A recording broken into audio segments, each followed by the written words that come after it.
কি খবর দাদা, কেমন আছো? খুব ভালো, খুব ভালো। নতুন সিনেমা আসছে, নারী চরিত্র বেজায় জটিল। নারী চরিত্র কি সত্যি জটিল? তোমার কি মনে হয়? তোমার কি মনে হয়? দেখছে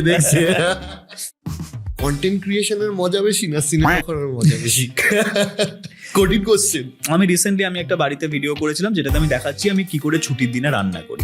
সেইটা ফেসবুকে 31 মিলিয়ন ভিউজ গেছিল, কিন্তু সেটাতেও না কোথাও না কোথাও তো আমি যে শাহরুখ খানের ট্রেনারের কাছে যে জিমটা করতাম প্রশান্তের কাছে, প্রশান্তের বাকি ক্লায়েন্ট গুলো ছিল কারা? অভিষেক বচ্চন, অজয় দেবগন, বরুণ ধাওয়ান, জ্যাকলিন। আমার সামনে কতবার শাহরুখ খানের ফোন এসছে প্রশান্তের কাছে। এই যে পাবলিক ফিগার তুমি বলছো, এইটা হওয়ার সুবিধা কি আর অসুবিধা কি? ধর আমি কোনো অ্যাক্টর নই, তো রাস্তা দিয়ে যাচ্ছি, হঠাৎ লুকিয়ে লুকিয়ে যদি আমার কেউ ছবি তোলে, আমি তো ভয় খেয়ে যাবো, আমি তো হঠাৎ করে পরের দিন পুলিশে ফোন করে নেবো। আজকে তো সেটা আনন্দ লাগছে, লুকিয়ে লুকিয়ে আমার ছবি তুলছে, চিনতে পেরেছে। তো এটাই তো দুটোর মধ্যে ডিফারেন্স, ঠিক আছে? নেগেটিভ দিক যদি সত্যি সেইভাবে বলতে হয়, সেটা হচ্ছে যে মাঝে মাঝে তো তোমার একটু ইউটিউবারদের সাথে একটু ঝগড়াঝাটিও হয়, সেগুলো কি তুমি মিটিয়ে নাও? অঙ্কুশ হাজরা একজন অভিনেতা, তুমি কি এই বাজারে নেতা হতে চাও? সেই দিনই হব যেদিন আমি বুঝবো যে I am capable enough to add some value. Basically আমি পলিটিশিয়ান হতে চাই না, বাট পলিটিক্স থেকে ফায়দাগুলো নিতে চাই। এই মাইন্ডসেট নিয়ে আমি যেতে পারবো না। একজন পলিটিশিয়ানের থেকে তোমার এক্সপেকটেশনটা কি থাকে? রাস্তাটা খুব ভালো হওয়া উচিত।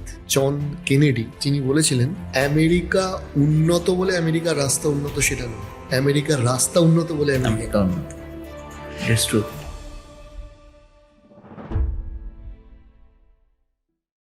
নমস্কার, বুঝতেই পারছেন আজকের অতিথিকে। পরিচিত অভিনেতা অঙ্কুশ হাজরা, তার নতুন একটি সিনেমা আসছে। সেই সিনেমা নিয়ে এবং ওভারঅল বাকি সব কিছু নিয়ে একটা জমি আড্ডা হলো। আর তার সাথে আজকের এপিসোডের জন্য ধন্যবাদ জানাবো আজকের এপিসোড স্পন্সর বিরিয়ানিজমকে। ইনফ্যাক্ট অঙ্কুশ দাও আসছে বিরিয়ানিজমে একটি মিউজিক লঞ্চ করার জন্য। তো যাই হোক, বিরিয়ানিজম আজকের এপিসোড স্পন্সর। আপনারা যারা বিরিয়ানি লাভার, যারা বিরিয়ানি খেতে ভালোবাসেন, তারা কিন্তু প্লিজ বিরিয়ানিজম ভিজিট করবেন। শ্রীরামপুরে বিরিয়ানিজমের আউটলেট রয়েছে, আরেকটি মাহেশে আউটলেট রয়েছে। মাহেশে আউটলেটে সাফিসিয়েন্ট পার্কিং রয়েছে, কার পার্কিং স্পেস রয়েছে। তো দূর দূরান্ত থেকে যারা আসবেন বা যারা বিরিয়ানি খেতে ভালোবাসেন, তাদের কিন্তু মাস্ট অ্যান্ড ম্যান্ডেটরি একটা ভিজিট প্লেস হচ্ছে বিরিয়ানিজম। আমি অ্যাড্রেস বাকি ডিটেলস ডিসক্রিপশানে দিয়ে রাখলাম। তো চলুন এবার সব কিছু ছেড়ে অঙ্কুশদার সাথে আড্ডা দেওয়া যাক।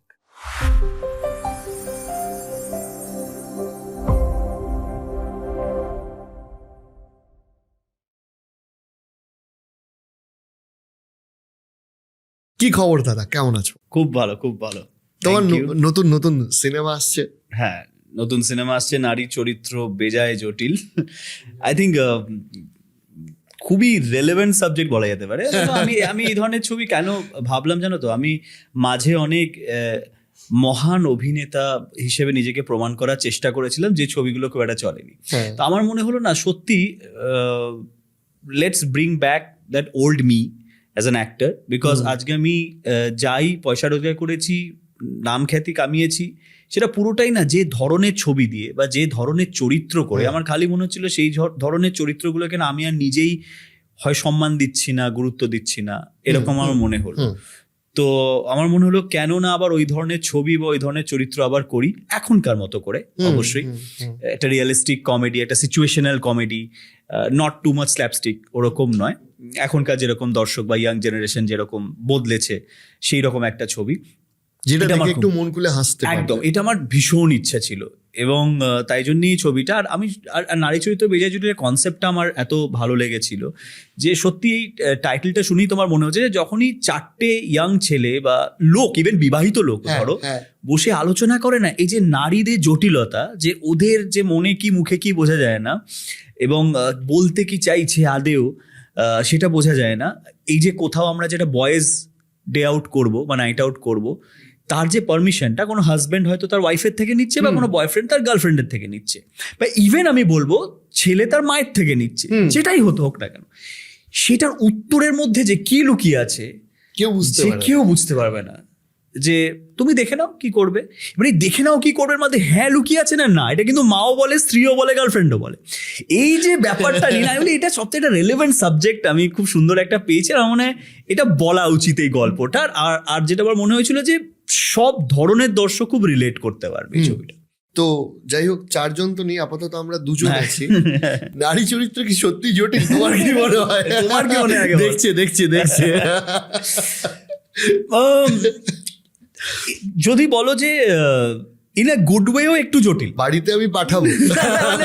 না মানে ইন আ গুড ওয়েও আমি যদি বলি, পজিটিভ দিক থেকেও কিন্তু একটু হলেও জটিল, মানে এবং আমারও মাঝে মাঝে একটু বুঝতে অসুবিধা হয় যে আদেও এই কনসেন্ট ব্যাপারটা কি, একটু স্ট্রেট বলো যে কি বলতে চাইছো এই বিষয়টা। তো আমার মনে হয়, বাট হ্যাঁ, যেটা আমি এত বছর ধরে যত মানে যত নারীকে যত রূপে দেখেছি, তুমি গার্লফ্রেন্ড বলো, মা বলো, মাসি, পিসি, ঠাকুমা, দিদি, কাজিন সিস্টার্স, যতই বলো না কেন, আমার যেটা সব থেকে যেটা আমি রিয়েলাইজ করেছি যে অ্যাকচুয়ালি যতই জটিলতা থাকুক, যেই থাকুক না কেন, I think women are the most strongest human beings on earth. মানে এই যে জটিলতাটাও না আমি এমন এমন উদাহরণের মাধ্যমে আবিষ্কার করেছি, যেটা কোথাও না কোথাও ultimately at the end of the day আমাকে এই রিয়েলাইজেশনটা করিয়েছে যে সামহাউ 90% দে আর রাইট। পরে গিয়ে বোঝা যায় যে যেটা বলেছিল জটিলতার একটা কারণ ছিল মেবি, এবং কিছু কিছু কারণে আমি যেহেতু একটা স্ট্রেট অ্যাওয়ে আনসার পাইনি, তার মধ্যে একটা অদ্ভুত ইনোসেন্স লুকিয়ে ছিল, তাই জন্যে জটিলভাবে আনসারটা আমার কাছে এসছিল। সো এরকম অনেক জিনিস আমি রিয়েলাইজ করেছি, but having said that negative ওয়েতে অনেক জটিলতা আছে, যেটা আজকাল অনেক ইন্টারনেটে ভাইরাল হয় দেখেছি, এই হয় দেখেছি। এই যে অনেকে আছে যারা এই যে সব বিয়ে থা করে 2-3 মাসের মধ্যে ডিভোর্স হয়ে যাচ্ছে, তারপর মানে অনেক কেস আর কি। তো এই যে কিছু জটিলতা বিষয় আর কি, সেটাও আছে, সবকিছুই আছে। At the end of the day, আমার মনে হয় এই টাইটেলটা সব দিক দিয়ে আমি দেখতে পাচ্ছি পজিটিভ আর নেগেটিভ ওয়েতে, টাইটেলটা খুব অ্যাপ্ট। তোমার এই সিনেমাটায় একটা গান আছে, মানে আমি জানি না তুমি কোন দিকে, আমাদের দিকে না উল্টো দিকে, এইটা আমরা একটা জায়গায় হেভি সেলিব্রেট করেছিলাম, সেটা হচ্ছে মোহনবাগান ISL জিতেছে, ঠিক আছে? সো মানে শিলাদার সাথে তুমি কাজ করলে, এবার গানটা নিয়ে একটু বলো কিরকম কি লঞ্চ তো হবে খুব শীঘ্রই। হ্যাঁ, শিলাদার সাথে আমার কাজ করার বহুদিনের ইচ্ছা ছিল, এবং শিলাদার গানে, শিলাদার কম্পোজিশনে কাজ করার খুব ইচ্ছা ছিল। তো আমরা ভাবলাম যে আমাদের একটা গান আছে, that is I think the craziest wedding song বাংলায়, এরকম। সো আমার মনে হলো যে এই গানটার জন্য কেন শিলাদা নয়, এবং শিলাদার ওই গানটা কেন নয়, ডান্ডা টু ডুম, লেটস মেক ইট আ ডান্ডা টু ডুম 2.0 ভার্সন। হ্যাঁ, কারণ আমি জানি এই গানটা প্রচন্ড ফেমাস, এবং আমি বললাম নিজেদের মতো করে আমরা রিক্রিয়েট করে, এবং রিক্রিয়েট শিলাদাই করবে, রিক্রিয়েট করে আমরা যদি এটাকে একটা করতে পারি। কারণ আমার মনে হয় বাংলায় প্রপার মাস কানেক্ট গানের রিমেক খুবই কম হয়েছে, মানে লাস্ট কবে হয়েছে আমি জানি না। তো সেই কারণেই আমার মনে হলো যে this is the right way, this is the right film, this is the right situation ফিল্মে এই গানটার জন্য। So let's go for it. তোমার সোশ্যাল মিডিয়াতে তুমি ভালো অ্যাক্টিভ থাকো মোটামুটি, হ্যাঁ। এবার কন্টেন্ট ক্রিয়েশনের মজা বেশি না সিনেমা করার মজা বেশি? কঠিন কোশ্চেন। আমাদের মতো অভিনেতাদের একটা জায়গায় একটু একটা থট প্রসেসে একটা ডিলেমা বলো বা একটা ইস্যু ক্রিয়েট হয় যে how I want to present my self in front of the audience. এবার কি হয়, খুব মজার কন্টেন্ট হলে কিন্তু হিউজ লেভেল অফ ভিউজ, এবং সেটা খুব লোভনীয়। আমি রিসেন্টলি আমি একটা বাড়িতে ভিডিও করেছিলাম, যেটাতে আমি দেখাচ্ছি আমি কি করে ছুটির দিনে রান্না করি। সেইটা ফেসবুকে 31 মিলিয়ন ভিউজ গেছিল, এবং যথেষ্ট একটা ভালো ঠিকঠাক অ্যামাউন্ট, যেটা একটা মানুষের, একটা ভালো মানুষের ধরো একটা চাকরি বাকরি করলে সেটা স্যালারি হয়, সেটা আমার টুক করে ঢুকে গেছিল। কিন্তু সেটাতেও না কোথাও ওটাকে আমি রেগুলারলি করতে পারলাম না, because that is not my job. আমার জব ফিল্ম করা। এখন আমি দেখতে পাচ্ছি অনেকে আছে, ইভেন বলিউড সেলিব্রিটিস পর্যন্ত, যারা লিটারালি ইউটিউব চ্যানেল খুলে তারা দে আর অ্যাকচুয়ালি আর্নিং আ লট, তারা কন্টেন্ট করছে। বাট সামটাইমস অনেক সময় ডিফিকাল্ট হয়ে যায় যে আমি কিভাবে দর্শকের কাছে নিজেকে প্লেস করবো, বিকজ ইমেজটা ইজ ভেরি ইম্পর্টেন্ট। তুমি কি করছো, বা সারাক্ষণ যদি আমার কিছু না কিছু কন্টেন্ট বেরোতে থাকে, তাহলে কতটা মানুষ আগ্রহী হবে সিনেমায় দেখার। অ্যাকচুয়ালি যারা ধরো তোমরাও আছো যারা সিনেমার মানুষ, সিনেমার জগতের মানুষ, আমার মনে হয় তারাও একটা কন্টেন্টই তৈরি করছে, সেটা দেখানোর মাধ্যমটা হচ্ছে সিনেমা হল। Cinema exactly. আর আজকের ডেটে কোথাও গিয়ে আমার মানে তুমি একমত না হলে বা হলে বলবে, আমার কোথাও গিয়ে মনে হয় যে আলাদা করে কন্টেন্ট ক্রিয়েটার বা ওই ধরনের এই কারণে নেই, কারণ প্রত্যেকটা সিনেমা আর্টিস্টের একটা ফলোয়ার থাকে, তারা এসে সেই সিনেমা আর্টিস্টকে কিন্তু ওই সোশ্যাল মিডিয়াতেই ফলো করে। যে কারণে শাহরুখ খান যখন শুরু করেছিলেন তখন সোশ্যাল মিডিয়া ছিল না, আজকে শাহরুখ খান কিন্তু one of the highest followed Bollywood artist. তো যাই হোক, আমি এই সূত্র ধরে তোমায় একটা জিনিস জিজ্ঞেস করি, মাঝে মাঝে তো তোমার একটু ইউটিউবারদের সাথে একটু ঝগড়াঝাটিও হয়, ঠিক আছে, সেগুলো কি তুমি মিটিয়ে নাও? না, মাঝে মাঝে নয়, আই থিঙ্ক একটাই ইনসিডেন্ট হয়েছিল, বাট আমাদের মধ্যে এখন ইকুয়েশন মানে অনেকটা কেন পুরোটাই নর্মাল।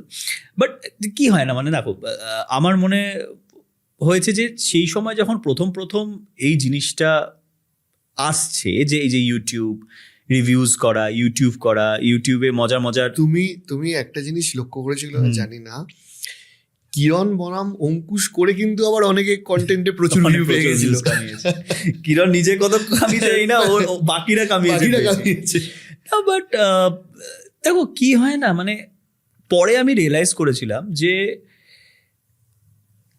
ইটস ওকে, মানে আজকে আমি যে ফিল্ডে কাজ করছি বা কিছু করছি, এবং কেউ যখন আমি এই যে পাবলিক ফিগার কথাটা বলেন, তো আমার কোথাও না কোথাও মনে হয় যেদিন থেকে ওই ছাপটা পড়ে গেল, তখন অনেক কিছুই তোমার হাত থেকে বেরিয়ে গেল আর কি, ঠিক আছে, you like it or not, মানে। এবং তখন আমার রিয়্যাক্ট করাটা, আমি এখন মনে হয় আমি খুব ক্রিটিশ ছিলাম সেই সময় যখন রিয়্যাক্ট করেছিলাম, এবং আই শুডন্ট হ্যাভ, আমি আজ দেখো রাইট কি রং আমি ঢুকছি না, কিন্তু আমার মনে হয়েছে যে আমি ইজিলি জিনিসটাকে রিয়্যাক্ট না করলেই পারতাম। তার একটাই কারণ হচ্ছে, পরে আমি দেখলাম যে যে কোনো আমার কোনো কথায় হোক, আমার কাজে হোক, কেউ সহমত নাও হতে পারে, এবং সেইটা নিয়ে যে সে যে সহমত নয়, সেইটা নিয়ে যে মজা করে প্রেজেন্ট করা, this is one of the part of YouTube content বা সোশ্যাল মিডিয়া কন্টেন্ট।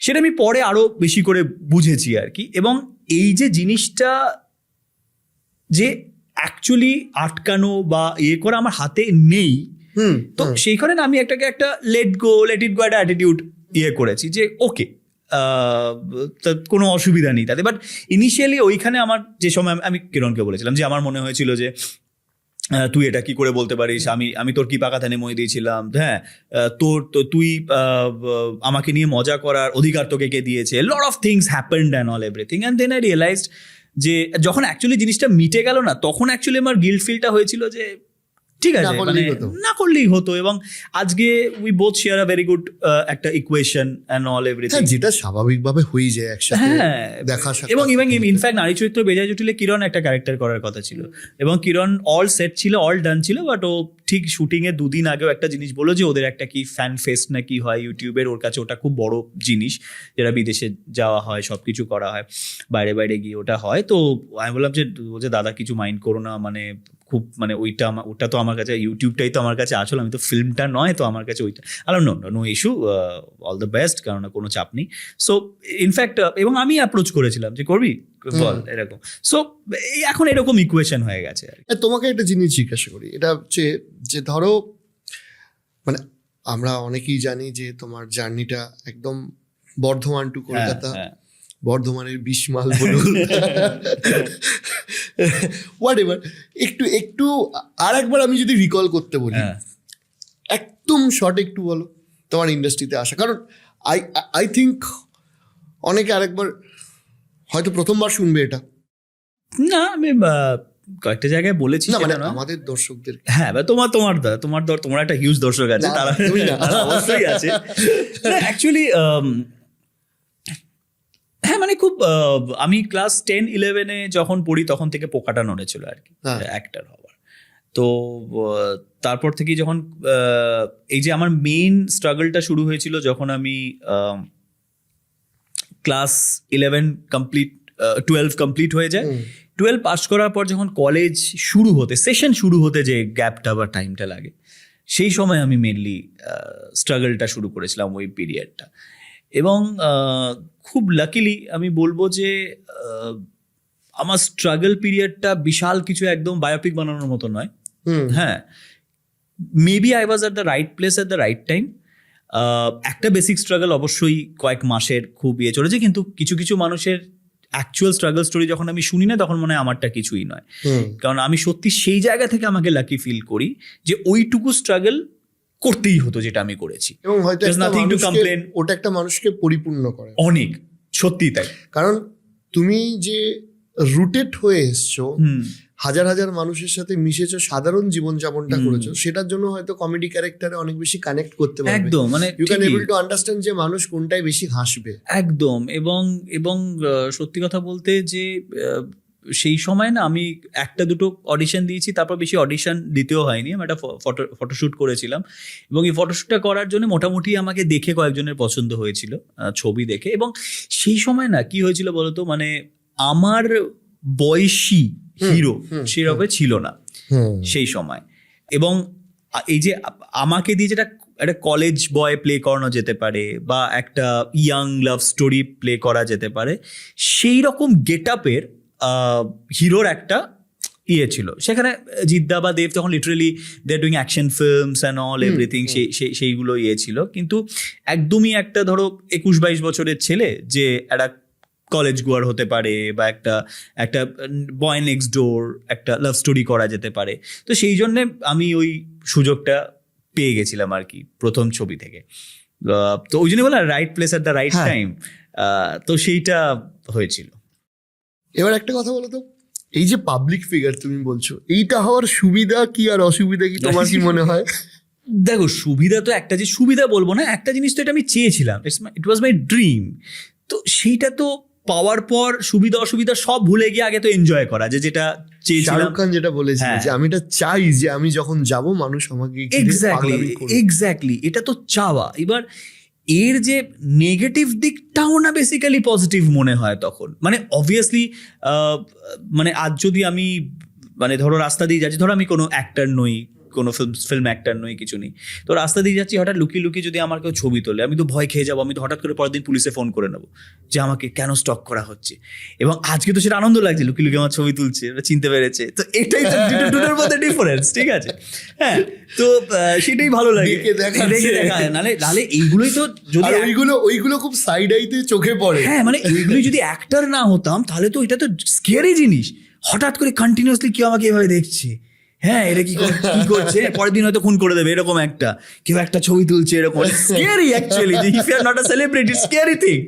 বাট যখন তুমি একটা পাবলিক ফিগার হয়ে গেছো, তুমি পপুলার হয়েছো, সেটাই যখন হচ্ছে, ওটাই তখন তোমার স্কেয়ারি নয়, খুব ভালো লাগছে। আর আদারওয়াইজ যেটা তুমি নেগেটিভ দিক যদি সত্যি সেইভাবে বলতে হয়, সেটা হচ্ছে যে খুব ইজিলি আমাদেরকে জাজ করা হয় অনেক কারণে।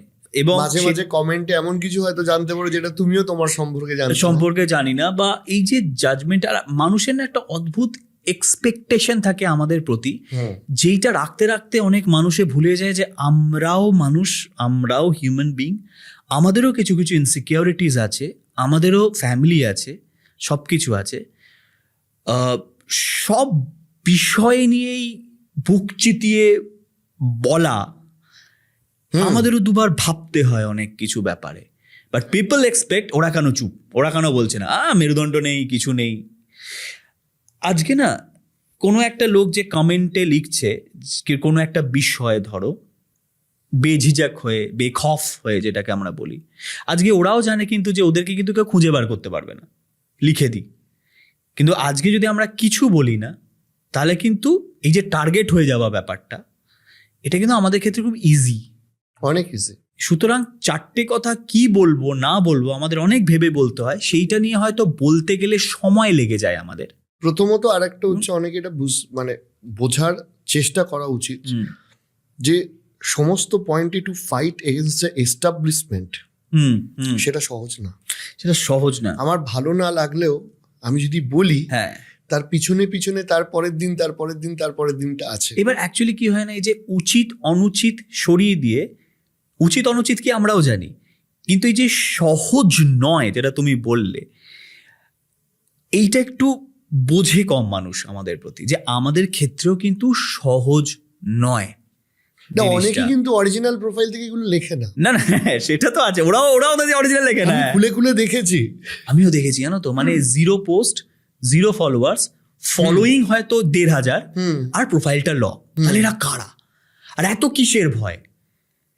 তারাও কিন্তু ওইভাবেই জিনিসগুলোকে বলছে। তো এই যে ইজিলি জাজমেন্টাল হয়ে যাওয়া আমাদের প্রতি, ইজিলি আমাদের প্রতি একটা ধারণা এনে দেওয়া, এইটা একটু কষ্টকর ব্যাপার বা নেগেটিভ ব্যাপার বলতে পারো, যদিও আমি সেটাতেও হাইলি ইউজ টু হয়ে তবে গেছি। তার সাথে যে আজকে ধরো এত মানুষ ভালোবাসছে, হ্যাঁ, দৌড়ে মানে কোথাও গেলে ক্রেজি ওয়েতে ছুটে আসছে, এটা একটা প্রাপ্তি। এটা প্লাস মানে। আর তাছাড়া জানো তো, একটা সময় না, এই যে আমি না মাঝে মাঝে একবার ভাবি, নেগেটিভ পয়েন্টগুলো নিয়েও ভাবি, যে এই যে আমাকে নিয়ে পজিটিভ নেগেটিভ বাদ, এই যে আমাকে নিয়ে সকালবেলা উঠে ভাবা, আলোচনা করা, ওই ইম্পর্টেন্সটাও তো গ্যাদার করতে গুরু হালত খারাপ হয়ে যায়।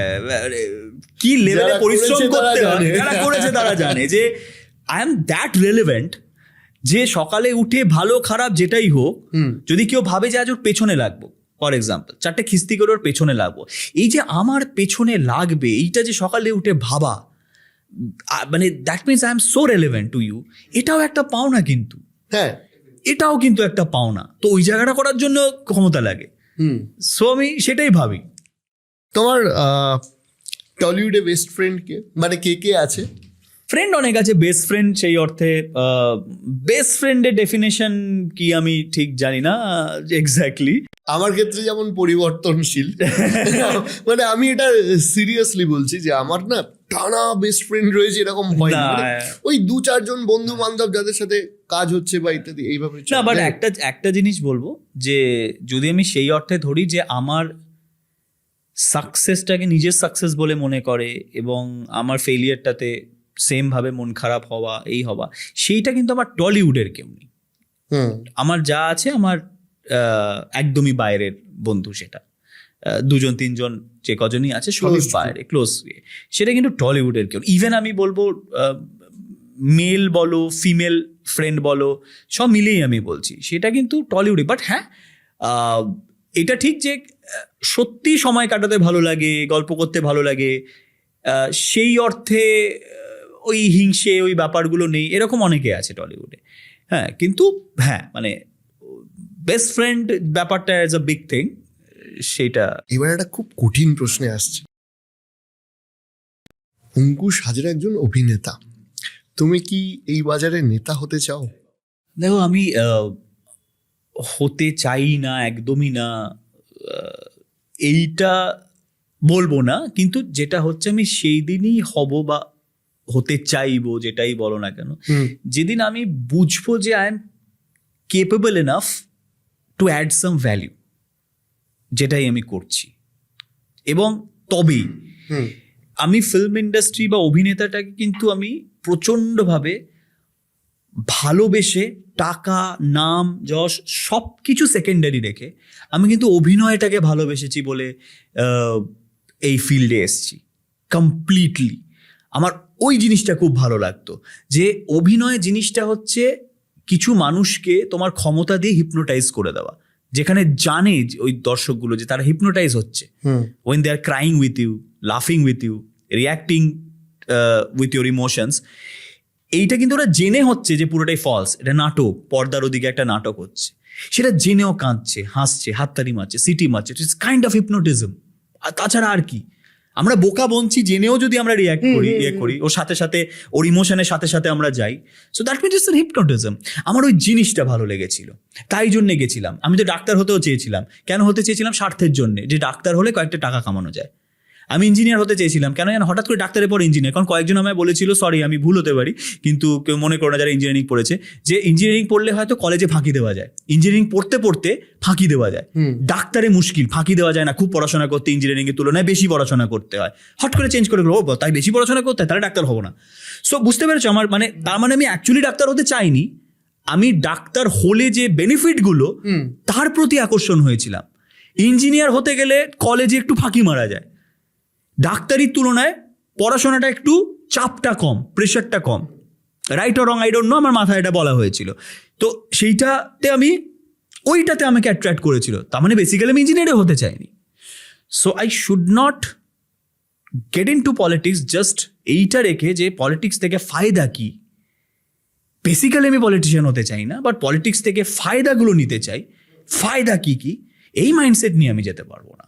দেখো, একজন অভিনেতা তো একজন পরিচিত অভিনেতা, যাকে লক্ষ লক্ষ মানুষ চেনে, তিনি তো একজন সচেতন নাগরিকও বটে।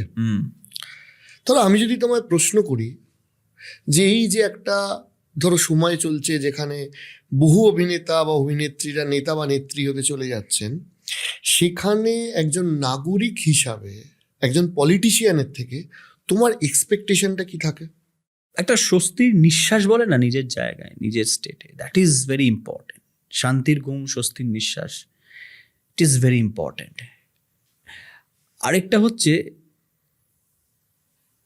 এটা আমি রিয়েলাইজ করেছি, জানো, এটা জানি না, proper road infrastructure is very important. গাড়ি চালাতে ভালোবাসে, তার অনেক কারণ আছে, জানো তো। বিকজ আমি দেখেছি যে when you are working so hard, when you are spending almost 80% of your day on road, on traveling, it is very important তোমার বাড়ি থেকে তোমার অফিস, তোমার বাড়ি থেকে তোমার মিটিং পয়েন্ট, তোমার বাড়ি থেকে তোমার স্টুডিওর জার্নিটা কতটা তোমার মাইন্ডটাকে রিল্যাক্স করছে এবং সময় পৌঁছতে। সময় পৌঁছানোর থেকেও বড় কথা হচ্ছে কতটা তোমার মাইন্ড রিল্যাক্সেশন হয় তুমি যাচ্ছ। এবং তো আমার সত্যি মানে এটা হয়তো অনেকে সেই অর্থে গুরুত্ব দেয় না, but actually I have felt, I have realised it is very very very very important যে তোমার যে মানুষটা এত পরিশ্রম করছে তার ওই বাড়ি থেকে অফিস ওয়ার্ক অব্দি, সেটা সেই অফিসে যে কোনো হতে পারে, যে কোনো ফিল্ডে যে কোনো মানুষের, যেটাকেই তুমি অফিস বলো, একটা বিল্ডিংকে অফিস বলতে পারো, তুমি তোমার স্টুডিওটাকে অফিস বলতে পারো, তুমি যেহেতু কর্মক্ষেত্রে যে যাচ্ছ, বেসিক্যালি রাস্তাটা খুব ভালো হওয়া উচিত। এটা আই হ্যাভ রিয়েলাইজড। তোমার কথাটা শুনে আমার একটা খুব খুব ভেরি ইম্পর্টেন্ট একজন বিশ্ব নেতার কথা মনে পড়ে যাচ্ছে। জন কেনেডি, ইউএসএ প্রেসিডেন্ট ছিলেন। তিনি বলেছিলেন যে আমেরিকা উন্নত বলে আমেরিকার রাস্তা উন্নত সেটা নয়, আমেরিকার রাস্তা উন্নত বলে আমেরিকা উন্নত। যাই হোক, আমরা খুব গভীর একটা আলোচনায় চলে গেছিলাম, ফিরে আসছি তোমার অভিনয় জগতে। সেটা হচ্ছে যে ধরো আজকের ডেটে একজন অভিনেতা তোমার নতুন একটা ফিল্ম লঞ্চ করছে বা পরপর লঞ্চ করছে। আগে একটা কনসেপশন ছিল যে একজন অভিনেতাকে সব থেকে গুরুত্বপূর্ণ বা শুধুমাত্র অভিনয়টা ভালো করলেই চলবে। আজকের ডেটে সেখানে গিয়ে তার সাথে প্রমোশন, ইনফ্রাস্ট্রাকচার, এই ওই তাই অনেকগুলো দিক জুড়েছে। সেখানে একজন যে লিড ক্যারেক্টার, তাকে একটা সিনেমার কি কি দায়িত্ব নিতে হয়, তোমার কি মনে হয়? আমার মনে হয় যে কোনো লিড ক্যারেক্টারকে সব থেকে বড় কথা, আমি তো চলো এই সিনেমাটার প্রডিউসার, ঠিক আছে, আমি ওইদিকে যাচ্ছি না। প্রডিউসার অ্যাক্টর যারা, তাদের তো অবশ্যই অনেক কিছুই অনেক বেশি দায়িত্ব। আমাদের এখানে না, আমি নাম করব না, বাট কিছু হাতে গোনা অভিনেতা আছে যারা সিনেমাটাকে নিজের সিনেমা হিসেবে খুব কম ধরে, প্রডিউসারের সিনেমা হিসেবে ধরে। সেইটাতে আমার একটু আপত্তি। আমি ইনফ্যাক্ট যখন নিজে শুধু অভিনেতা ছিলাম, প্রডিউসার নয়, আমি কোনো ছবিকেই না শুধু প্রডিউসারের সিনেমা হিসেবে কোনোদিন দেখিনি। চিরকাল এইভাবে দেখেছি যে এই ছবিটাতে আমারও স্টেক লেগে আছে। তার কারণ অনেকে আমি দেখেছি যে প্রমোশনে যেতে চায় না। আমি লিড অ্যাক্টরেরই কথা বলছি। ধরো প্রমোশনে যেতে চায় না, প্রমোশনে যেতে গেলে হয়তো 2-3টে প্রমোশনের পর এক্সট্রা পেমেন্ট চাওয়া, এই চাওয়া। তারপর জাস্ট অ্যাডভান্স পেয়ে গেল, সিনেমা হয়ে গেল, সিনেমা শেষ হয়ে গেল, তারপর ওই সিনেমাটার দিকে আর ঘুরেও তাকায় না, ওই অভিনয়টুকু হওয়া অবধি কাজ আর কি। এইটাতে আমার একটু প্রবলেম, কারণ আমি নিজে যখন শুধু অ্যাক্টর হয়ে কাজ করেছি, এখনো তো প্রচুর ছবি আমি করিও শুধু অ্যাক্টর হয়ে, কারণ আমার তো এখন অত সামর্থ্য হয়নি যে প্রত্যেকটা ছবি নিজের প্রডিউসার হয়ে করবো, না হলে করবোই না, আমাকে শুধু অ্যাক্টর হয়ে ছবি করতে হয়। কিন্তু আমি সেই ছবিগুলোকেই হ্যাঁ বলি যেখানে আমারও মন চাইবে যে আমি জান লড়িয়ে দিয়ে ছবিটার প্রতি। আর যদি মনে হয় যে আমার ছবিটার মধ্যে মেরিট দেখছি না, আমার ভালো লাগছে না ছবিটা করতে, কিন্তু টাকা পাচ্ছি করে নি, আমি জানি কোথাও না কোথাও গিয়ে তো আমার বডি ছেড়ে দেবে, আমার ইচ্ছে করবে না আউট অফ দ্য ওয়ে গিয়ে কিছু করি, তাহলে আমি ছবিটা করবোই না।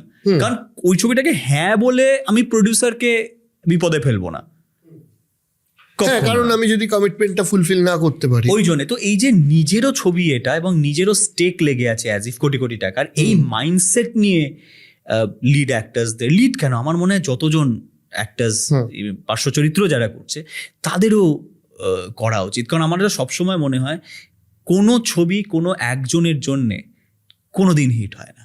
তুমি যত বড় স্টার হয়ে যাও, তুমি যত বড় স্টার হও, তুমি যদি ভেবে নাও ছবি তোমার জন্য চলে বা শুধু তোমার জন্য, ইউ আর ভেরি রং।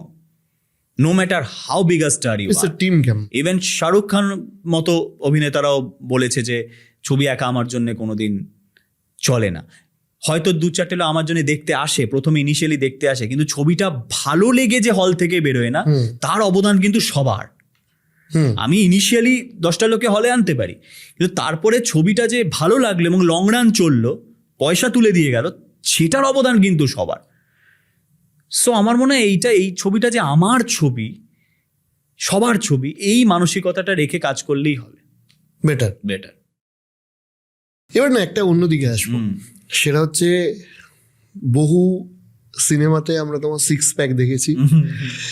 এই যে পার্সোনাল ফিটনেস জার্নি, তুমি মুম্বাইতে গিয়েও ট্রেনিং করেছো, এই ফিটনেস জার্নিটা নিয়ে একটু বলো। মানে অনেকেই, যেমন আমার মতো কিছু লোক আছে যারা চায় যে আমি কাল থেকে ডায়েট করব, কাল থেকে এক্সারসাইজ করব রেগুলারলি, সেই মোটিভেশন রাখাটা কতটা ইম্পর্টেন্ট হয়ে যায়।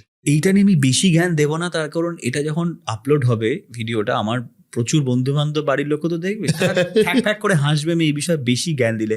কারণ এই যে তুমি যে মানসিকতাটা বললে, সেম মানসিকতা আমার। আজ নয় কাল 31 হয়ে যাবে, মঙ্গলবার দিন জিম করতে নেই, অশুভ, বুধবার থেকে শুরু করব। হ্যাঁ, আমি এরকমই, ঠিক আছে 28 হয়ে গেছে, তাহলে 28 তো মাসটা পেরিয়ে গেল, 31 পর নেক্সট মান্থ থেকে শুরু করি, এরকম। আমি প্রচণ্ড ফুডি, বাট হ্যাঁ এটা ঠিক যে যখন কোনো সিনেমা শুরু হয় বা কিছু হয়, হঠাৎ করে একটা টেনশন শুরু হয়ে যায়, একটা জেদ শুরু হয়ে যায় যে না, নিজেকে ঠিকঠাক রাখতে হবে। তবে সারা বছর মেনটেন করার মতো মানসিকতা আমার বিন্দু মাত্র নেই। কিন্তু যখন আর কিকটাও তখন পাই যখন ওরকম ক্যারেক্টার পাই, আর যখন মনে হয় ধর এই ক্যারেক্টারটাতে বেশি অ্যাবস ফ্যাবস লাগলে তো ক্যারেক্টারটাই ম্যাচ করবে না, ক্যারেক্টারটাই আমি জাস্টিফাই করতে পারবো না, ক্যারেক্টারটা ওরকম নয় যে সারাক্ষণ এক্সারসাইজ করে, তার দরকার নেই, তখন ঠিক আছে। বাট যদি ঘর মনে অ্যাকশন সিনেমা বা কিছু করে না করতে হবে, তখন ডেডিকেটেডলি মেনটেন করি। তোমার এই বডি বিল্ডিং যেটা তুমি করেছিলে 6 প্যাক, কতটা টাইম লেগেছিল এগুলো? এটা লেগেছিল তোমার ধরো 6-7 মান্থস লেগেছিল, কিছুটা বম্বেতে কিছুটা এখানে মিলিয়ে। হ্যাঁ, ওটা তো আমাকে প্রশান্ত সাবন্ত যে শাহরুখ খানকে ট্রেন করে, ফর দ্য পাস্ট 25 ইয়ার্স ধরে ওর ট্রেনারও, সো ওর কাছে করেছিলাম। মাঝখানে একটা তোমার ছোট্ট একটা ভিডিও ভাইরাল হয়েছিল বরুণ ধাওয়ানের সাথে, রসগোল্লা। এই যে বললাম না আমরা কিছু যে pros and cons of social media and all দিয়ে, তখন কয়েকজন বলেছিল ওইটা নিয়ে, হ্যাঁ বরুণ ধাওয়ান আছে। আরে মানে কি বলবো বলো, মানে আজকে আমি সেই মানুষটার সাথে কষ্ট করে, অত টাকা তো খুব কষ্ট করি ওকে ওর রেমুনারেশন দিতে হয়েছিল, বাট আমি চেয়েছিলাম যে বেস্ট কারুর কাছে করবো, হিউজ বাজেট, হ্যাঁ করবো। তো ওই জন্যই শাহরুখ খানের ট্রেনার ছিল যে, তো আমি যে শাহরুখ খানের ট্রেনারের কাছে যে জিমটা করতাম প্রশান্তের কাছে, প্রশান্তের বাকি ক্লায়েন্টগুলো ছিল কারা, অভিষেক বচ্চন, অজয় দেবগন, বরুণ ধাওয়ান, জ্যাকলিন, কার্তিক আরিয়ান। তখন কার্তিক আরিয়ানের সোনুকি টিটুকি সুইটি বেরোয়নি, তখন কার্তিক নতুন হচ্ছে। আচ্ছা, কার্তিকের সাথেও আমার তখন খুব ভালো ছিল, হ্যাঁ ছিল তখন কার্তিক হয়নি আর কি, ঠিক আছে। আমার ধর্ম এই ছেলেটাকে চেনা একটা দুটো ছবি করেছে এরকম মনে হতো, এখন তো কার্তিক বড় নাম হয়ে গেছে। আরো কে ছিল, শাহরুখ খান জিমে আসতো না, শাহরুখ খান ওকে মান্নাতে ডেকে নিত প্রশান্তকে, ও শাহরুখকে মান্নাতেই জিম করাতো শাহরুখ খানকে। সো ইনফ্যাক্ট আমার সামনে কতবার শাহরুখ খানের ফোন এসছে প্রশান্তের কাছে, আর আমি না তখন লোভি চোখে যদি একবার আমাকে ফোনটা দেয়, এবার আমি জিম করতাম তো প্রশান্তে ফোন আসতো, আরে শাহরুখ ভাই কা ফোন হ্যাঁ ভাই বলো আজ 3 बजे आज 3 बजे शुरू करे, हाँ भाई 3 बजे शुरू करते, अभी अभी मैं करवा रहा हूँ ये तो बोले किसको करवा रहे हैं, बोला ये एक बंगाली एक्टर है अंकुश नाम है उसका, करवा रहा हूँ उसको। मतलब बोलो अच्छा ठीक है करवा ले, 3 बजे आ जा, बोले ठीक है मैं 3 बजे आता हूँ। ফোনটা কাটলো, বললাম কে গো, বলো শাহরুখ ভাই ফোন করেছিল। শাহরুখ ভাই কে, বলো শাহরুখ খান। কে বলছে, আর ও যে ওকে বলেছে যে অঙ্কুশকে করাচ্ছি, কে আবার ওটাতেই শান্তি যে ও বলেছে যে একটা বেঙ্গলি অ্যাক্টর আছে অঙ্কুশকে করাচ্ছি। তো তখন কবে যাবে না, রাত 3টের সময় যাবো, ওই সময়ই করে। হ্যাঁ ভোর 3টে ওরকম, ওই সময় জিম করে, সারাদিন খেটে খুটে এসে 3টে থেকে 4টে করবে, 3-4 ঘন্টা ঘুমবে, পরের দিন থেকে আবার কাজ। শাহরুখ খান অনেক গল্প শুনেছি প্রশান্তের কাছে, শাহরুখ খানের। আমি একটু শুনবো তোমার গল্পগুলো। Extremely dedicated, he is like god.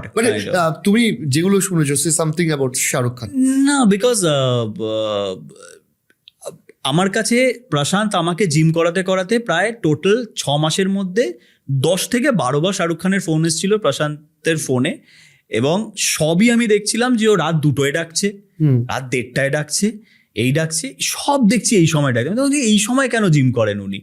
তখন বলছে কারণ সারা দিন পাগলের মতো ছোটাছুটি করে, কাজ না থাকলে ওর মনে হয় যেন আজ যদি আমি ল্যাদ খেয়ে বাড়িতে বসে থাকি কেউ একটা আমাকে ছাপিয়ে যাবে, এরকম একটা। ওই জন্য সারাক্ষণ রেড চিলিজের অফিসে থাকে, এবং তারপর যেই 1:30-2টো মানে আর কাজ চাইলেও করতে পারবে না ও, এমন একটা সময় সবাই ঘুমিয়ে গেছে, ওর অফিসের সবাই ওর চাইলেও করতে, সেই সময়টা হবে না এবার একটু ওয়ার্কআউট করে নি, 1 ঘন্টা ম্যাক্সিমাম ওয়ার্কআউট। সেই সময় প্রশান্তকে ডেকে নেয় আর কি। আমি প্রশান্তকে একদিন বলেছিলাম যে উসকো বলো না কি একবার মিলনা চাহতা হুঁ मैं एक बार, এবং তখনও বলেছিল যে একবার বাত করকে দেখতা হুঁ কি अगर बोलता है तो দেখতা হুঁ, এরকম। বাট হয়ে ওঠেনি অবভিয়াসলি, বাট বলেছিলাম ওকে আর কি এরকম। তো এবার সেইখানে যেটা বরুণ ধাওয়ানের কথাটা এলো, এবার এখানে ও করে জিম, ঠিক আছে, অ্যান্ড বরুণ ওরা রেগুলার ওই জিমটাতে ওই খাড়ের জিমটা, প্রশান্ত বডি স্কাল্পচার। কোন জায়গা ছিল?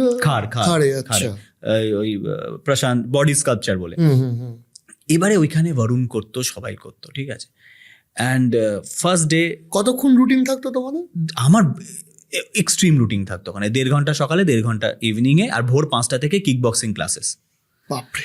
হ্যাঁ ওই রকম, মানে অনেস্টলি বলছি, তুমি যদি খুব স্টেরয়েড এইসব না নিয়ে যদি চেহারা বানাও তাহলে অ্যাকচুয়ালি লেগে যাবে মানে বেশ সময়। তো আরএলস যদি তুমি সব না নিয়ে কিছু করতে চাও তাহলে এই লেভেলের হেক্টিক আর কি। ভোর 5টার সময় কিক বক্সিং ক্লাস, বাড়িতে এলাম, একটু ঘুমিয়ে নিলাম, আবার 11টায় গেলাম, 11টায় গেলাম, 11টা থেকে ওয়েট ট্রেনিং 1.5 ঘন্টা 2 ঘন্টা, আরেকটা ফাংশনাল বা কিছু স্ট্রেংথ ট্রেনিং আবার 7টা থেকে, এরকম সময় করতাম। সো ওই সময় বরুণ আসতো, আসতো। এবার এবং অ্যাকচুয়ালি কিছুই না, Varun is such a sweet guy, মানে যত না বেশি আমি একটু লজ্জা পেতাম ওর সাথে যেচে কথা বলতে, ও নিজে যেচে কথা বলতো অ্যাকচুয়ালি। হ্যাঁ, এমনও হয়েছিল যে 1-1.5 মানে তোমাদের কি একই টাইমে জিম থাকে? অলমোস্ট, অনেক সময় একই টাইমে ছিল। এবং এমনও হয়েছে যে ও কোন একটা সিনেমা শুটিং করতে 1.5-2 মাসের জন্যে দিল্লি গেছিল, ঠিক আছে। সো এবার তার আগে ওর সাথে আমার কথা হয়েছিল কিছু ফিটনেস নিয়ে। আমি বলেছিলাম আমাকে একটু বলো যে কি ইয়ে করলে বেটার হয়। ও বলেছিল কার্ডিও বেশি করে করতে, কিছু টুকটাক জিনিস নিয়ে। এবার 1.5-2 মাস পরও ফিরেছিল, ঠিক আছে। এবং ট্রাস্ট মি, আমি এরকম করে এক্সারসাইজ করছি, হঠাৎ করে না আমি দেখলাম যে কে একটা পেছন থেকে সেরকম করে জড়িয়ে ধরে এখানে মুখটা এনে, হুয়া কিতনা হুয়া, আচ্ছা তো লাগ রা হ্যায়, এরকম করে জড়িয়ে ধরে। বললাম কি দেখছি বরুণ, হ্যাঁ, আরে কব আয়া তুম, আরে আগে আচ্ছা হুয়া, নাইস, পেট উঠা, হ্যাঁ, তখন এরকম পেট উঠা, আরে আর abs, that kind of a sweet guy, he is such a sweet guy, মানে এত ডাউন টু আর্থ। তো সেখান থেকে একটা অদ্ভুত বন্ডিং ক্রিয়েট হয়েছিল আর কি। আর এই রসগোল্লার কেসটা এসেছিল তার কারণ হচ্ছে যে আমি ওর জন্যে, প্রশান্ত বলেছিল যে কলকাতা সে রসগোল্লা লেকে আনা, সো আমি রসগোল্লা এনেছিলাম। তো যখন প্রশান্তকে দিতে যাব রসগোল্লাটা ওর চেম্বারে, তখন দেখছি বরুণ আর প্রশান্ত কথা বলছে। তখন চলছিল কলঙ্কের শুটিং। এবার কলঙ্কের যে বুল ফাইটটা ছিল কলঙ্ক সিনেমাটাতে, সেখানে বেয়ার বডি বুল ফাইট এটা ছিল কলঙ্কের শুটিং এর সময়। সো ও তখন বলছে ক্যা লায়া হ্যায়, বললাম যে রসগোল্লা। আরে রসগোল্লা কলকাতা সে, তো বললাম খাওগে খানা। তখন বলছে আরে নেই यार, कल वो बुल फाइट का शूट है, एक बेयर बॉडी शूट है, तो अभी नहीं उसके बाद खाऊंगा, तू लेके आ अभी खाऊंगा। তো ওই একটা কথোপকথন হচ্ছে, সেইটা নিয়ে এখন এই ওই হ্যান ত্যান আর গায়ে মাখি না রে। এই ধরো একটা খুব ইম্পর্টেন্ট জিনিস থাকে, সেটা হচ্ছে যে পার্সোনাল ডিসিপ্লিন, হ্যাঁ যে কোনো ফিল্ডে সাকসেস পেতে গেলে। তো একজন অভিনেতার ক্ষেত্রে বা একজন, ধরো তুমি লিড ক্যারেক্টার করছো দীর্ঘদিন ধরে, একজন অভিনেতার ক্ষেত্রে পার্সোনাল ডিসিপ্লিনটা কতটা ইম্পর্টেন্ট এবং কতটা বেশি মেনটেন করতে হবে? প্রবলেম কি হয়ে যায় জানো তো, প্রবলেম বলবো না অবশ্যই এটাকে, বাট একজন অভিনেতা, ক্যামেরা জিনিসটা তো ডেঞ্জারাস জিনিস না, সব কিছু ধরে নেয়। সো ক্যামেরায় তুমি যেটা বোঝাতে চাইছো সেটাই যাতে ক্যামেরা বুঝতে পারে, তোমার কিছু লুকিয়ে করলে ক্যামেরা ধরে নেবে। কিছু তোমার কোনো জিনিস, তোমার টায়ার্ডনেস, তোমার দুঃখ, তোমার ফ্রাস্ট্রেশন লাইফে, সেইগুলো যদি তোমার মাইন্ড স্মার্ট এনাফ থাকে যে ক্যামেরাকে বুঝতে দেবো না, you are smarter than the camera, তবেই you are the winner. Otherwise কিন্তু ভেরি ডিফিকাল্ট। তো যতটা পারবে ঠিকঠাক লাইফ, ডিসিপ্লিন লাইফে ঝামেলা কম যত রাখবে তত better as an actor. Because as an actor camera সব ধরে নেয় যখন ক্যামেরা অন হয়, তুমি যখন ক্যামেরার সামনে যাও। সো তুমি যাই সিন পোর্ট্রে করো না কেন, যেটাই করো না কেন, যদি তুমি যেটা দেখাতে চাইছো সেটাই ক্যামেরা দেখলো, তার বাইরে কিছু নয় যেটা তুমি দেখাতে চাও না, তাহলে মুশকিল। সো তার জন্যে ডিসিপ্লিন লাইফ বলো, বা মানে you have to be very perfect. Not very perfect হয়তো, কেউ তো লাইফটা ওইভাবে লিড করা যায় না, বাট এই যে মাথার শান্তি, মনের শান্তি, it's very important for an actor.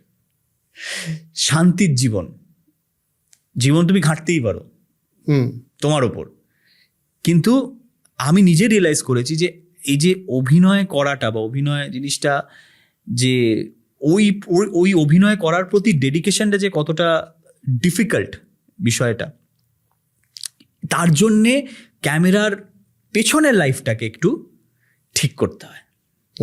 এটা আই হ্যাভ রিয়েলাইজড। যেটা না হলে ক্যামেরাতে ধরা পড়বেই। তাহলে এই যে ধরো যারা মানে আমাদের এখানে যারা তোমরা অভিনয় করছো, বা যাদেরকে বলা হয় বাংলার সেলিব্রিটি, তাদের সাথে হিন্দিতে যারা অভিনয় করছে, তাদের তো কাজ বলো বা কাজের ক্ষেত্রে ডেডিকেশন, সময়, কোনোটারই তফাৎ থাকে না, ল্যাঙ্গুয়েজের তফাৎ।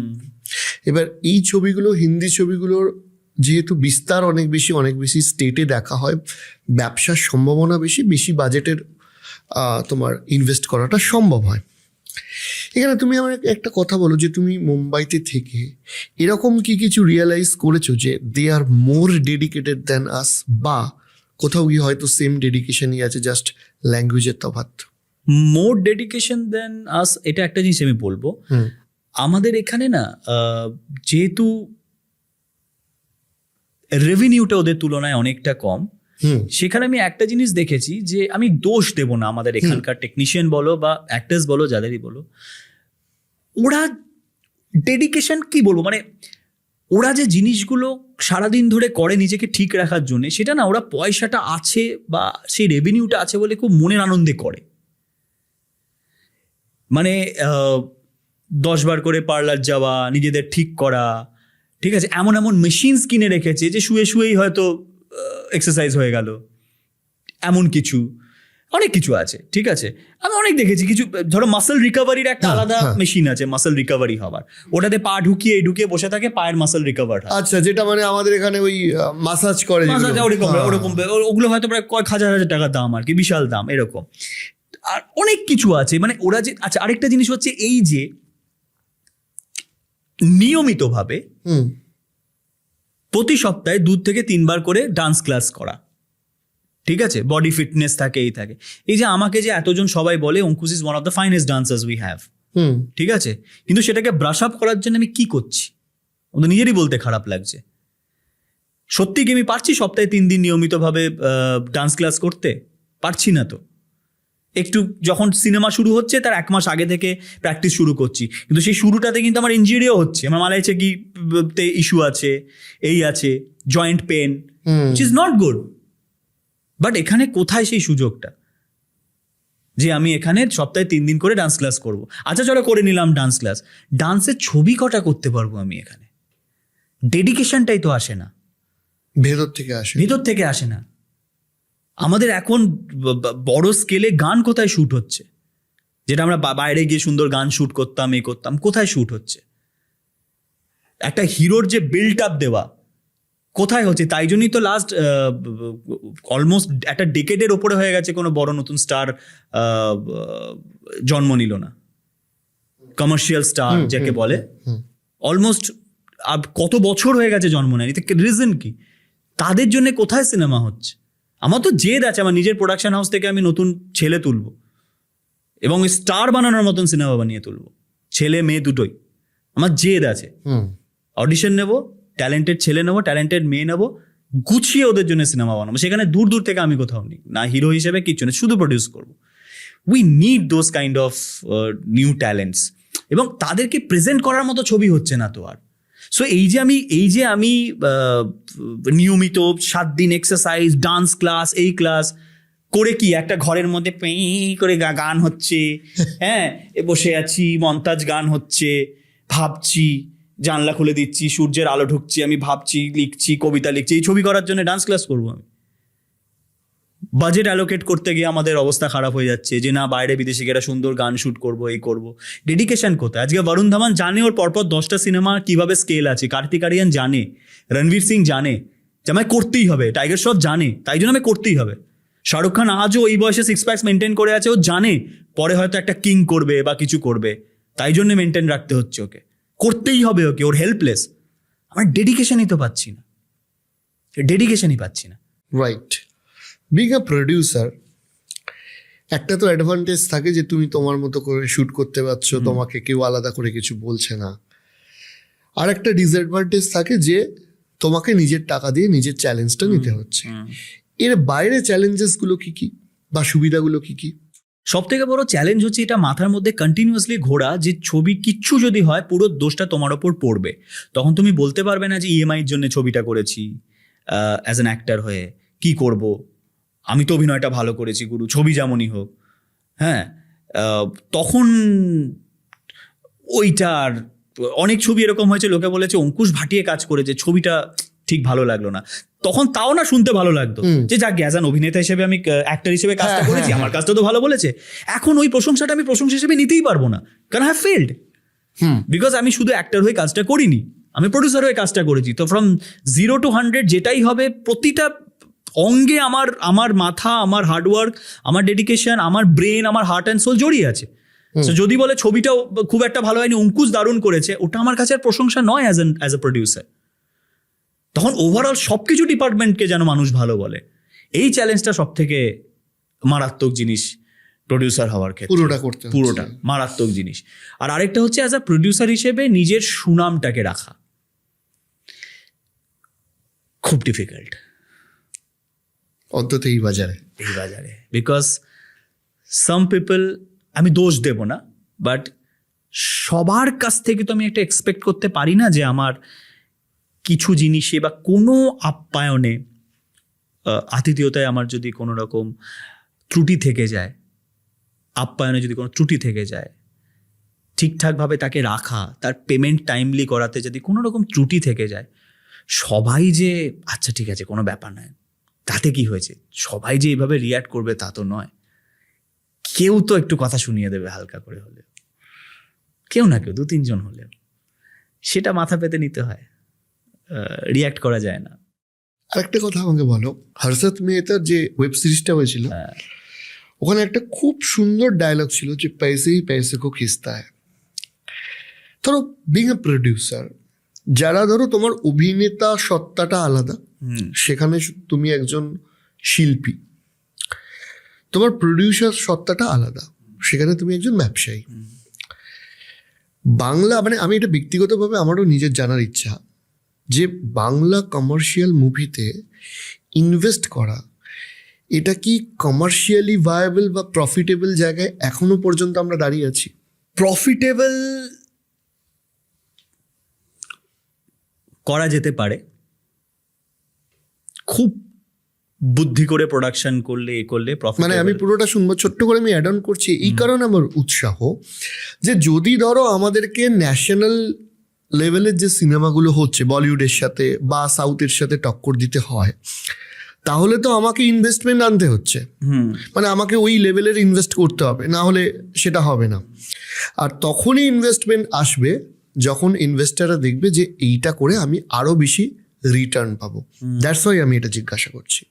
দেখো, এই ফিল্ম আর এই ক্রিয়েটিভ জগৎটাতে না দুরকম মানুষ টাকা ঢালে, বা আমি প্রডিউসার হয়েও বলছি দুরকম মানুষ টিকে থাকে আমি যদি বলতে চাই। একটা হচ্ছে যে they don't care about the profit, যে they just want to make good films, that's it. আর এই সত্যি কথা বলছি, ওরা যে যতই তুমি বড় বড় প্রোডাকশন হাউস হিন্দির বলো না কেন, তারা কিন্তু অনেকে লসে আছে শুনে মনে হয়, বা পারসেপশন ওয়াইজ মনে হয় হিউজ প্রফিট অ্যান্ড অল, কোম্পানিগুলো অনেকে লসে আছে, ঠিক আছে। But the thing is that আমাদের এখানেও যদি আমি বলি দুরকম লোক থাকে। একটা হচ্ছে যে এই আমি টাকাটা দিলাম, ফেরত কবে পাবো, কত রিটার্ন পাবো, কত ইয়ে পাবো। আরেকটা হচ্ছে যে আমার ব্রেক ইভেন হয়ে গেলেই হয়ে গেল গুরু, বা আমি একটু লস হলো, আমার অসুবিধা নেই, let's make a good film, ঠিক আছে। এবার যেটা হয়, আনফর্চুনেটলি বাংলাতে তোমাকে অন টেবল অ্যাসিওর্ড প্রফিট বা ইভেন ব্রেক ইভেন প্রমিস করতে পারবে এরকম অ্যাক্টর বা এরকম প্রডিউসার খুব হাতে গোনা, খুব হাতে গোনা, এইটুকু কয়েকজন। আমি যদি প্রোডাকশন হাউসে বলি, আমি অ্যাক্টর বলি, মেনলি তো এই দুজনটাই সব থেকে বেশি সেলেবল পয়েন্ট হয়, যে কোন ব্যানার থেকে আসছে আর who's the hero, who's the protagonist of the film, kind of. এই দুটো থেকে, কারণ তাকে নিয়ে স্যাটেলাইট ডিজিটাল রেট কত পাওয়া যায় সেইটা ডিপেন্ড করে, বা একটা প্রোডাকশন হাউসের মেরিট কতটা, সে হয়তো নিউ কামারকে নিয়ে করছে, কিন্তু প্রোডাকশন হাউসে যেহেতু মেরিট আছে তার জন্যে একটা হেলদি স্যাটেলাইট ডিজিটাল পেয়ে যায় পাস রেকর্ড তাদের স্ট্যাটিস্টিক্স অনুযায়ী।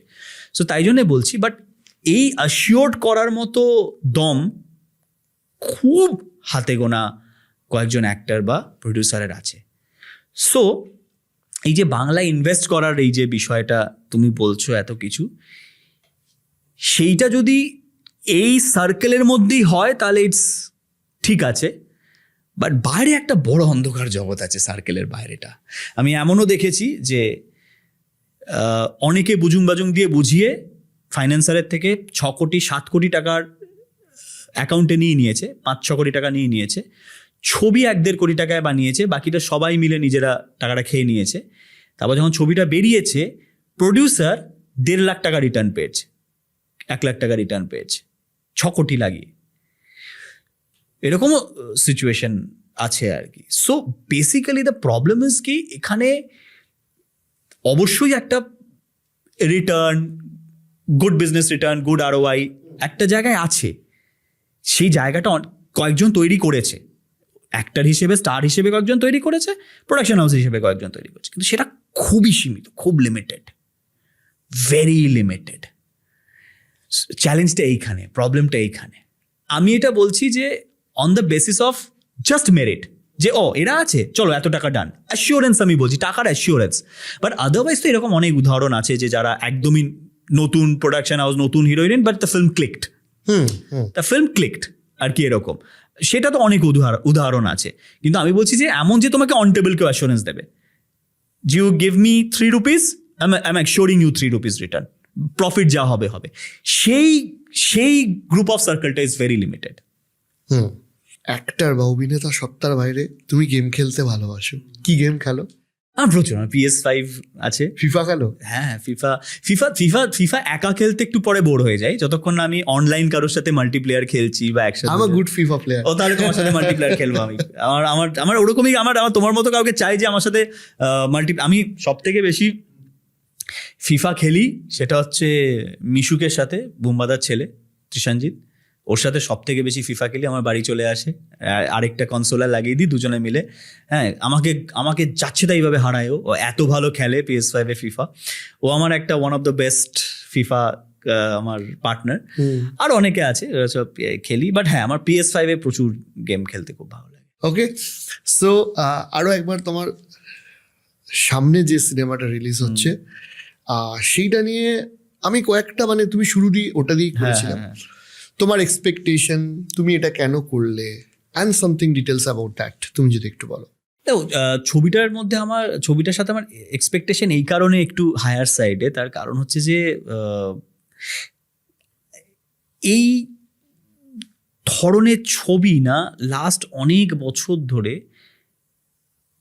মানুষ একটু ডিসঅ্যাপয়েন্ট হয়েছে এই কনসেপ্টের ছবির ওপর, মানে কমেডি, রমকম এইরকম ছবির ওপর।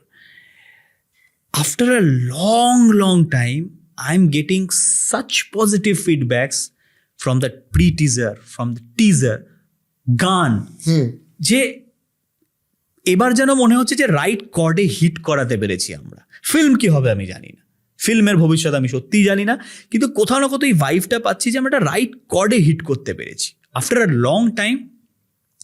এভরিবডি সেইং কে হ্যাঁ একটা ঠিকঠাক ভালো দেখার মতো, সপরিবারে দেখার মতো একটা হাসির ছবি আসছে, সেইটা আমার খুব বড় পাওনা। আর আরেকটা হচ্ছে এই ধরনের ছবি করার আমার বা ডিসিশন নেওয়ার কারণটা হলো যে আমি না আমার স্ট্যাটিস্টিক্স অনুযায়ী দেখে এসেছি যে আমরা যতই পারসেপশন ওয়াইজ খুব গম্ভীর, ইন্টেলেকচুয়াল, এই ভায়োলেন্স, অ্যাকশন যতই ভাবি না কেন, বেশি মন টানে বা যাই অ্যাজ আ মেকার, বা দর্শক না সপরিবারে সব সময় না এই লাইট হার্টেড ছবিগুলোকে ব্যবসা দিয়ে এসছে, সিম্পল সব সময়। এবং